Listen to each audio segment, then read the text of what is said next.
Let's get right into it. Number 10. Powdered mummies. Picture this. You visit a physician feeling worn out, only to be given, of all things, a spoonful of pulverized corpse. We are talking actual human remains. Across centuries in Europe, folks thought crushing up ancient Egyptians could fix anything. Headaches? Try some pharaoh dust. Bleeding inside? Maybe cat mummy would help. Any body part that got dug up ended up in jars, then medicine bottles. Strange belief, really. People thought mummies stayed intact because they held old energy inside. Eat that energy, go the theory, and suddenly you resist decay too. Imagine swallowing a painting to get better at art. Still, shops put out jars marked Mumia beside thyme and pepper, as though tomb powder went well with dinner seasoning. The flow of goods never matched what buyers wanted. Europeans craved mummy powder much like today's hunger for pills. Name things like Neurofuel Pro. Traders saw the chance, then began making copies. Bodies pulled from unknown graves were left under sunlight until stiff, marked with false claims, sold as ancient Egyptian treasure. At some point, one person sipped it, grimaced, decided not this is bad, but rather must be strong medicine. Strange how the mind works, really. It grabs onto the idea that power can move from one thing to another. When stuff feels old, hard to find, or intense, you just assume it does something real. That thinking still shows up now, like spending more on water pulled through a shiny rock because it seems comforting somehow. Mystery slips into the space where proof should be, then acts like it belongs there. Strange how powdered mummies likely offered little more than slight toxicity and wishful thinking. Truth is, plenty of pills now aren't much different. For ages, medical treatment felt like wandering a spooky carnival stand. Your nerves just happened to be there too. Number 9. Mercury Everything. Should anything be kept out of the human body, it is mercury. Oddly enough, people have swallowed it for ages without pause. Whether liquid droplets, powdered salts, or greasy creams, all shiny. Someone always thought, this must heal my rash. Saliva would flood the mouth when patients took mercury. Teeth dropped out without warning. Some folks started acting strange, like their minds had slipped. This stuff got handed out for constipation, worms, low moods, mainly syphilis. Rather than see the harm, doctors called it progress. In their view, a body falling apart meant the sickness was leaving. If drool soaked your shirt, well then, clearly the cure had begun. What if effort tricked us into believing it equals results? When a cure burns going down, the mind labels it powerful. Gentle fixes seem too casual to work. Discomfort gives comfort in return. Bitter pills get respect sweet ones rarely earn. Slippery stuff, mercury, twitching here and there without warning. Ancient minds saw motion as meaning, like it carried some hidden force inside. Alive? Maybe not, but it sure seemed close. Little did they know each shimmer brought slow harm, wrecking brain cells drop by drop. What makes it grim is how mercury poisoning brings on anxiety, shaking, forgetfulness, confusion. People returned sicker than before. Doctors responded by giving even higher doses, like cranking the stereo louder when the fire alarm blares nonstop. Strange how some things never shift. Back then, it wasn't care. It was a glittering poison creeping through lives. That same pattern still tugs at your thoughts now. Trade mercury for trendy drinks. Watch old mistakes wear new faces. Time moves, yet the trap stays familiar. Number 8. Ground up human bones. One day, folks just started thinking broken bodies fix broken bodies. Bones became medicine somehow. Crushed up heads grew famous fast. A belief spread brain troubles needed brain housing, ground fine. Thought came from skulls, so why not treat them? Makes sense, sure. A walnut looks kind of like a brain, so people figured it must help brains. Objects mirror what they resemble. That's the root of this old belief. When sickness shows up, matching it with a similar shape is supposed to chase it away. A person once saw a skull, noticed its bumps and hollows, then believed such a thing could stop shaking fits. The logic runs on appearance, not proof. Things that look alike are treated as if they act alike. Bone dust from hanged men found its way into medicine bottles. Seems death by gallows made the remedy taste more righteous. Freshly dropped corpses supplied the shelves, ethics twisted just enough to sell it as healing. Your mind prefers familiar shapes over truth. When pieces sort of match, gut feeling shouts, link. This very habit lets you spot smiles in steam and villains in cereal boxes. Once upon a time, it only got you giggling at bones. Strange how simply taking part could feel like enough. Back then, sickness seemed unpredictable, harsh. Swallowing ground bones didn't follow reason, just movement mattered. Moving forward beats standing still, regardless of whether it makes sense. Doing anything at all beat waiting in dread. True, folks once swallowed powdered bone believing it cured ailments. Yet peek at today's self-care fads, your mind operates the same way. Only difference? It stretches inexpensive fabric these days. Number 7. Tapeworm diet pills. One day, people thought maybe the issue was too little company at mealtime. Parasites needed an invite. So came a pill with a live tapeworm inside. Down the hatch it goes, makes itself at home in your gut without paying dues. Suddenly, pounds drop, not magic, just theft. Your food energy gets siphoned off by a worm shaped like spaghetti but armed like a predator. Strange as it sounds, this wasn't some wild myth. Medical professionals backed the practice during the late 19th and 20th centuries. Picture this, handing over willpower to an organism built only to devour without pause. Want to quit later? That brings its own hurdles. Pulling out a tapeworm feels much like chasing something invisible lodged deep within, leaving weakness behind as its fee. Odd how that works. Getting something big for almost nothing tugs hard on today's mindset. A shortcut pulls stronger than warnings ever could. Offer change in record time, the mind overlooks what comes after. Side effects like weakness, failing organs, deep unease, those fade into silence. What really scares people? Tapeworms do not sit still. These parasites move through the body. One moment they are in the gut, next they take what you eat. Worse yet, some settle inside the head. That weight loss goal might come with seizures now. Back then, shedding pounds counted as healthy, regardless of method. To be slim signaled self-control. Self-control suggested being better somehow. Folks took in worms just to show mastery, even as they gave up command over themselves. Most folks stopped trying to understand their meals. They brought in a creature that lives off the body. Named it health by mistake. Number 6. Arsenic Tonics. Startling, right? The idea that tiny toxins do no harm had fans back in the 1800s. Back then, arsenic wasn't just tolerated, it was sold like medicine. Folks swallowed it hoping for better digestion, more stamina, even a delicate complexion. Risky move, really, since its main claim to fame is quietly killing people. Funny thing though, tiny amounts wouldn't drop you on the spot. Instead, they lit a fire under your pulse. Blood surged, face warmed, senses sharpened. A jolt, real and raw. When sensation hits, the mind often reads it as progress, even when it isn't. Some folks who took arsenic every day grew used to it, handling bigger amounts over time. When they quit without warning, sickness hit hard, sometimes death followed. That made others believe the poison kept them alive somehow.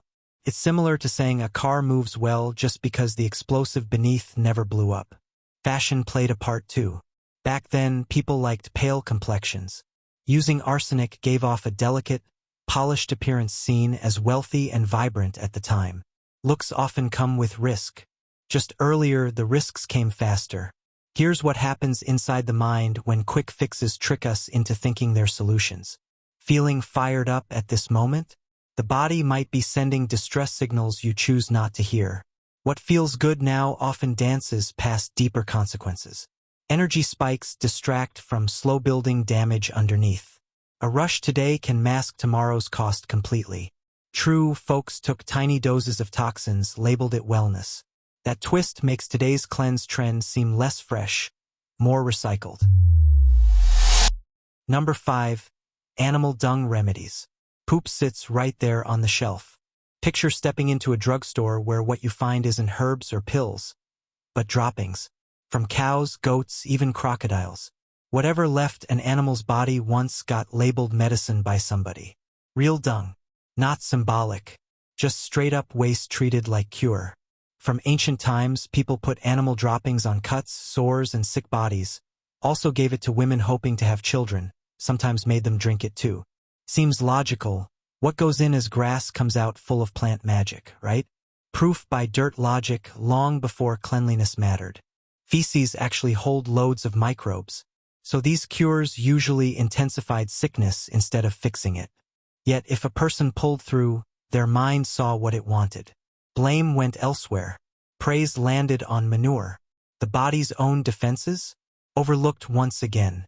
Your mind jumps to conclusions when things line up by chance. Put dung on a cut. Survive. Suddenly it's a cure in your head. That thought sticks like glue. Case closed. Beyond that, going natural just seems right somehow. When something grows wild, it carries a quiet promise of safety. Purity follows close behind. It earns trust without asking. Deep down, people link the word natural to well-being, despite forests full of microbes waiting to do harm. Even now, as science advances, that gut feeling sticks around. These days it comes in a container marked differently, priced at $39.99. Number 4. Drinking blood. One day long ago, someone watched a person bleed and got an idea. Maybe pouring more blood into them could help. That is how drinking blood became a real remedy. It did not matter if the blood came from a human or an animal. The only rule seemed to be availability, someone close who could spare it. It made sense in a chilling sort of manner. Life flows through blood. Weakness meant your supply was running thin. So take more where it comes from. They didn't call it feeding on people. They called it medical progress. Fighters' blood drew the highest demand. People thought traces of power, boldness, endurance stayed behind in the red stream, almost like nutrition soaked in aggression. Because the mind wants quick answers, it invents them. Not knowing biology leads to leaning on symbols instead. Blood seems powerful, so belief gives it abilities it lacks. Much like trusting colored soda to fuel productivity when it only delivers jitters and branding. Sure, sipping blood won't cure anemia. The body barely takes it in. Instead, it risks infections and causes nausea nobody wants.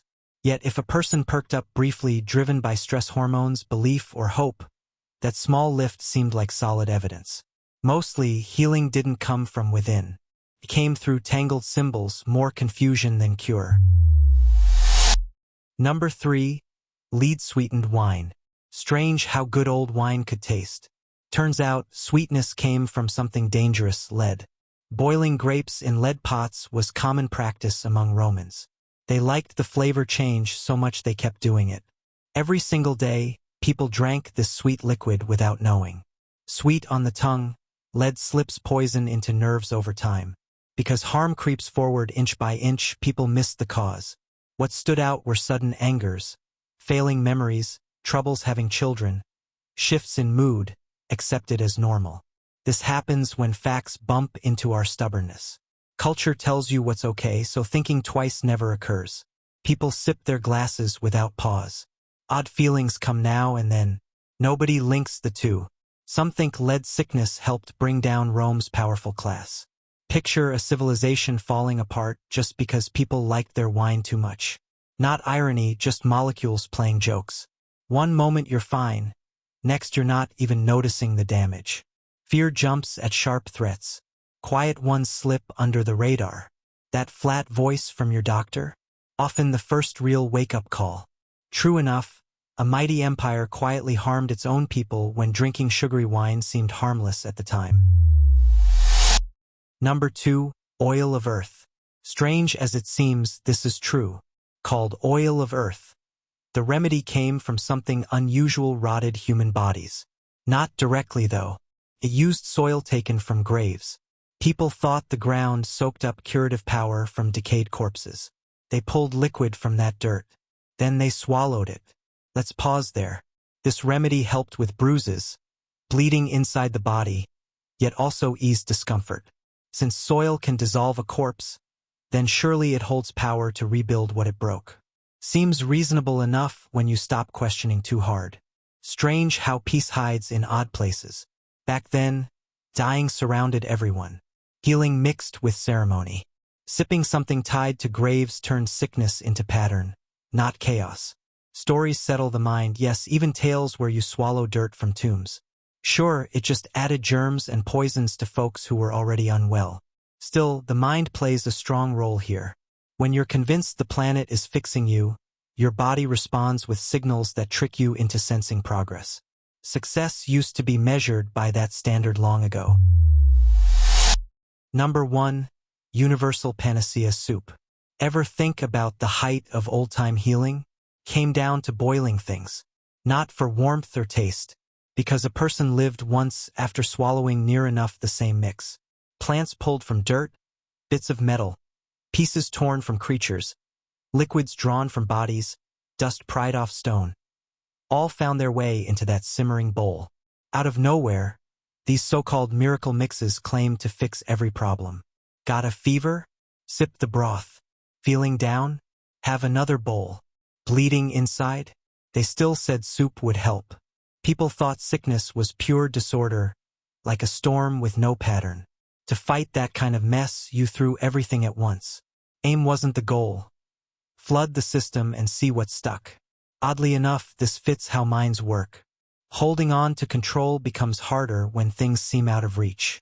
Then, complicated answers start feeling safer. A solution packed with dozens of parts just seems more thoughtful than one with only a couple. The mind links hard work directly to being sharp. Making something tough doesn't mean it works. This idea sticks around, showing up whenever people believe in pill bottles that sound made up. Throwing up, stomach cramps, strange visions. Those were common after taking the blends.